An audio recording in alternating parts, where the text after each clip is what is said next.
I'll call to order this meeting of the East Hampton Planning Board for Tuesday, September 20th, 2016. Is there anybody here to speak to anything that is not on the agenda tonight? Crickets. All right. Turning to our minutes from our meeting for September 9th. Everybody have a chance to look them over? Yes. Any comments, questions, corrections? I motion to approve the minutes from September 9th. I'll second. All in favor? Aye. Opposed? Abstained? All right. Say I accept that. No A&Rs, no old business, so moving on to new business. Site plan approval for 2 Pine Street, Sabrina Marsh. Want to come up and give us a little overview of what's going on?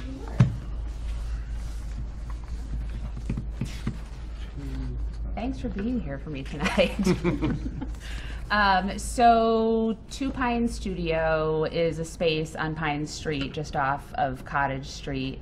And we have actually been in the space and we're not aware of all of the procedures that we needed to follow, and now are here to follow what we're supposed to do. So we are a shared studio space. We have between 3 and 6 full-time people in the space. At most, we've had 6.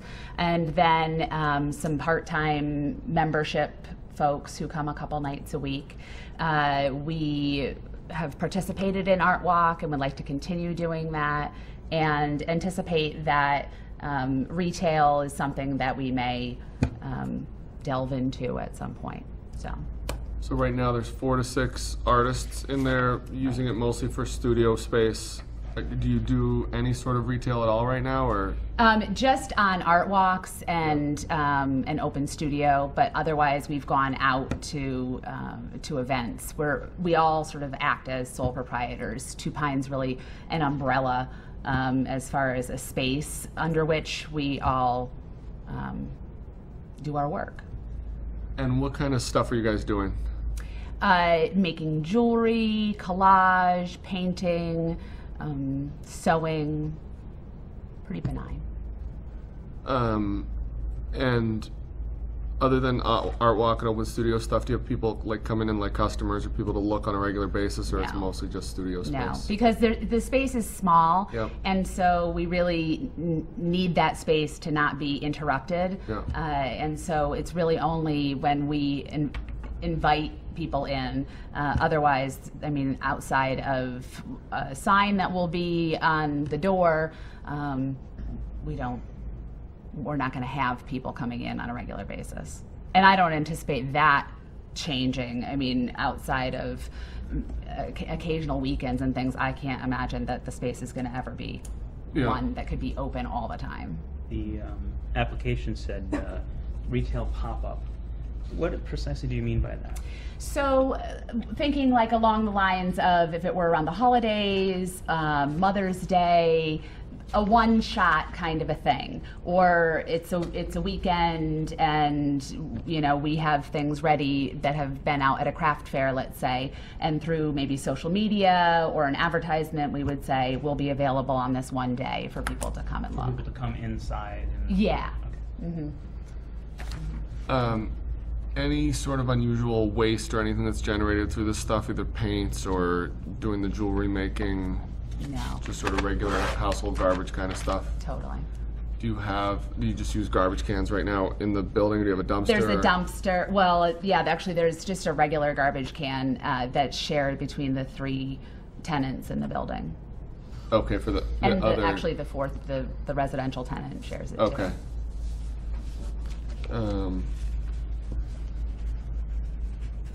Shared parking lot. Oh yeah, the issue with the parking. Jess, do you want to explain that a little bit with off-street parking? So it's my assessment, even though I can't find official documentation, but I think the building has been there since 1973. Maybe those that have lived in the community for longer than I can attest to that. But so we do have that parking exemption. They are downtown business, so based on what I can find for records, I would think that they would qualify for the exemption. If you determine that they don't, then there needs to be some sort of off-street parking. So the question is, like, how does the parking work with the shared tenants? How many spaces do they have dedicated right now? if, I guess for me, the question is if they ever go to retail, you know, does there need to be some sort of off-street parking? But if they fall under the exemption, then they're not regulated to need to do that. But there have been other cases where you've required off-street parking for downtown business. My thought personally is if the planning department thinks that it's likely that they predate the 1973 date, then Yes, they usually. I don't see any reason not to believe that, but I Does concur with anybody you. else? And moreover, the amount of traffic we're talking about seems fairly minimal. I would even add, just during like Art Walk, a lot of people walk the street and then come back. So the parking spaces in the lot are most often used by us. yeah. Any deliveries or anything like that that you guys get there that are out of the ordinary or anything like that? Just bills. And the Summit. Well, your product, how do you get your product through certain deliveries? We bring it there. Oh. Yeah. Each of you is bringing your own stuff from, yeah. Oh, that's easy. I guess I'll go briefly through these. It doesn't look like most of the criteria actually apply here. Conformance with the provisions of the ordinances of the City of East Hampton, the general laws, and all applicable rules and regulations. That doesn't seem to be a problem here. Protection of city amenities and abutting properties. That doesn't seem to have an issue. Convenience and safety of vehicular and pedestrian movement. I think that doesn't sound like there's going to be much driving or pedestrian movement, right? So that doesn't seem to be. Pokemon Go is the most activity that we've That's- seen behind the Besco's building, I have to say. I Adequacy caught a of, Pidgey there once. did you? I did.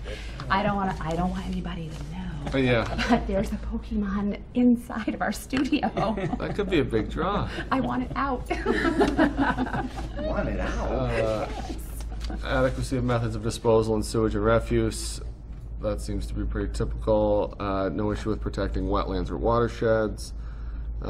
Mitigating adverse impacts on the city's resources. There's no like use of water or anything that's kind of like out of the ordinary or anything for any of the artists. No, just a sink. Off-street loading and unloading of vehicles doesn't seem to apply here. No issue with integrating the development into the existing landscape or removal of vegetation. And the consistency of the development with setback area, parking, architectural style, that all seems to be a non-issue unless people have questions or other concerns. I did go by there, and I was, wondering about lighting, but there's so much street lighting right there. Yeah, there's a motion sensor light just outside of the overhang from our door, so that when it's dark, that goes off, and then there's lighting in the back of the Dave Primo's building. All right. I motion to approve the site plan approval for 2 Pine Street. Second. All in favor? Aye. Any opposition, abstentions? All right. Thank you. Thank you. So what do we got for a decision timeline here, Jessica? I can probably turn it around within the next week and a half. So I'll email you, Sabrina, when the decision's drafted, I'll email you a copy and I'll mail you a copy. Okay, you're all set? Thank you. Good Thank luck, you. thank you. All right, Pokemon. we do not have any signed ordinance to discuss. Yeah, Or my any- apologies. That's fine. Just to And whip you with a wet noodle. Yes. we did get that email about the CPTC stuff, right? They Yes. emailed out this week, so Yes. if people want to sign up for that. And then I Your budget did, this year? I'd have to check on that. It's a good question. I don't think so, but I might have been able to sneak some money back in. I just have to remember how much it was. I'll check on that and I'll get back to you. And then the one other thing that we talked about last meeting in regards to fees. So I asked the mayor what the process is for the board to change fees. So it's just a discussion by the board and a vote, and then that goes to the mayor for approval. So it doesn't go to city council or anything like that, but it's just a matter of the board discussing, making a motion, voting on it, and then sending it to the So we mayor. had, I can't remember what we were looking at, oh, the other cities and towns in the area, right? And that had their fee as well as their process, so do Yep. we, I mean, do you have a So I recommendation? got the final report for the industrial zoning project that we did with Pioneer Valley Planning Commission. I'll drop that into the Dropbox. Nice. It also gonna put it on the city's website as well. And in there's an analysis of fees, but I think what I need to do with Jamie in our department is to figure out how much time it actually takes us to process Right. an application, in terms of the abutter notification, department heads, that kind of thing. And then based on that, times our hourly wages, come up with something that makes sense. I'm thinking that we may want to keep the site plan approval cost around $100 because it's typically we're having small businesses that are coming in for downtown and I don't want to put additional burden on them. We may want to think about special permit and whether there's some sort of calculation based on new square footage or whatever it is. If there's something what I was besides thinking. just a flat number, whether, depending on the intensity of the development proposal, is the cost of the application more. So for instance, Chem Meadow, because they were building a 30,000 square foot addition, would have an additional permit cost because there is more time and more review Right. on the staff time in terms of information coming and going and getting that information out to the board. So there's more legwork from a staff point of view with those bigger projects than there is for something small. The Like, sliding scale would be more than just footage, though, because it's really about how much work you're doing. right, so we have to sort of think about what the indicators would be or what the triggers would be in order to change that dollar amount. Typically, it's based on square footage. We don't see a ton of projects that are brand new, so we typically are seeing reuse of existing buildings. So it just, stuff to think about. Yeah. I'd be I'll come up with a curious to see- proposal. Yeah. Let me think about it, come up with a proposal, and then we can discuss it. And we should probably make it an agenda item so Oh, yeah, people know they absolutely. can come and Oh, absolutely. talk about it. Yeah. All right, anything else? Nope. All right. Motion to adjourn. Second, All in third, favor? fourth. Aye. Aye. Nobody wants to All go, right. they all want to stay. Thank you all. Well done, team.